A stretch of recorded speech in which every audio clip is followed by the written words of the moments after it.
What the fuck's going on, everybody? Hold on 1 second. I have nowhere to actually put you. And I never stop to figure out where I should put you before I do these videos. So, bear with me because I don't want to accidentally turn off the camera. It's going to be real quick. Look, 3, 2. Oh god, should I let you on what was once a blazing heater? Yes. So what we're going to do, guys, hello, my name is, if for anyone who doesn't know, my name is Casey Francis O'Brien. I could go through a long, detailed, vivid description of my life and what makes me unique and what makes me special and why people would say that I might be considered a targeted individual by an ancient cult, and why I was probably a MK Ultra science experiment. But that's all over my channel. Right now, I just wanted to really quickly just describe, I'm very deep out in the woods. I prayed for rain, and listen, it hasn't rained in weeks. It was a sunny day. But I said, I'm going to sit in my tent and just lay here. Because for those of you that don't know and that are still tuned in, I love you, appreciate you, thank you. I'm sure you're all great people. I've been traveling for pretty much my entire life. My mother had we never really had a permanent place. We had a random family that showed up around me in my childhood that stuck around with my mom. So I was born. My grandmother gave my dad a triplex with 40 cabins and a 4-story barn. And I had a trampoline, and we were just at the edge of town in a small mountain town in Vermont. And then suddenly, the families that showed up were, I'm Casey O'Brien. My dad's name is Gary O'Brien. It was a Brian Moore, his son Brian Moore. My sister Danielle showed up from Alaska, his wife Danielle on the other side. And then this random family showed up. So this random family has kind of served as the rock. They stayed on top of a hill in Section 8 while for the whole time I've been traveling. So I just wanted to say really quickly that as I'm traveling, I'm picking up more and more that every community is a different representation of the infinite, and that it's all like trees, and everywhere you go, it's all trees, and it's all grass, and it's all rivers. But the arrangement is so beautiful and different. Everywhere's different. Even if you go from Vermont down to West Virginia, they're still completely encapsulated by the Appalachian Mountains. But it's so different. And the houses are different. The structures of people's minds are different. What they see when they go to work every day is different. The animals that pop up, even though they're brown bears and black bears and coyotes, their behavior is different because they're living in a different bubble. And that bubble has different colors, different sounds, a different density. So I travel through all the different ones, just like I'm playing different albums and listening to the creators, what went into their mind when they created their albums. And some places have more emphasis on spiritual and emotional connection than others. And some places really hate that stuff. I found that white communities, although there tends to be an aura of relative safety, meaning that I can go downtown and I'm not at risk of getting shot per se off the bat, like you might be if you went to O Block. In these places,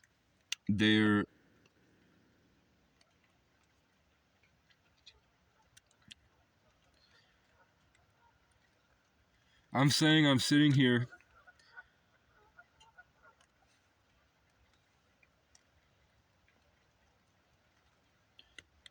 Did you hear that a goose there's a lake very far down this hill.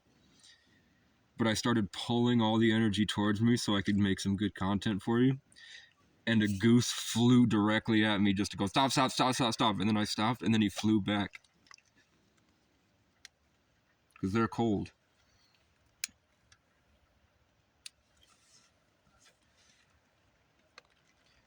So I wanted to say that I'm seeing that each year has themes, each year has cycles, each year has elements, each year has different densities and frequencies. There does seem to be a timeline. And what I've seemed to be doing is one, I get to live as a, in the best movie of all time. And two, I get to jump to different aspects of the infinite all the time. I'm slowly moving through towns, and each town is completely different. There's a whole different mix of diversity and cultural beliefs.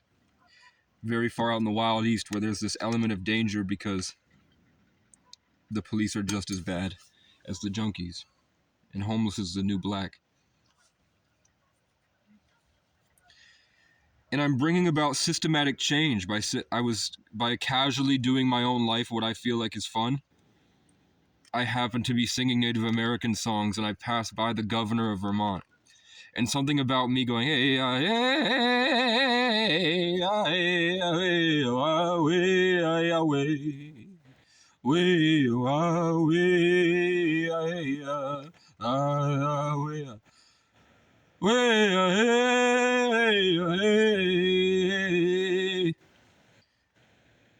you know, trying to connect to nature and let the light bounce off the leaves and sing with the birds and make them feel more comfortable and extend in unimaginable ways that hundreds of people have told me that because of the circumstances of my birth and what I am as a soul inside this body, wherever I am, because I feel like I'm in a VR headset.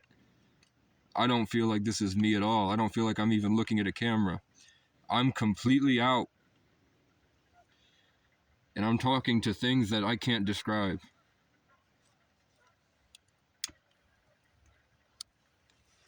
I burned a little bit of my hair.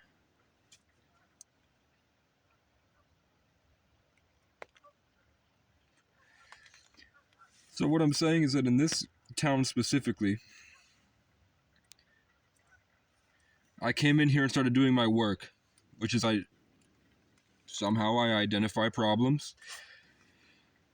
It's like a magnet. I'm trying to create my favorite songs, and I'm trying to make my perfect album and write my stories and just do something that I feel is amazing, that I'm proud of. And something about that, I'm saying too much. But it's just, I imagine a beautiful tree, and then everybody wants the sap inside it. So if they can't get the sap, they want to cut the tree down.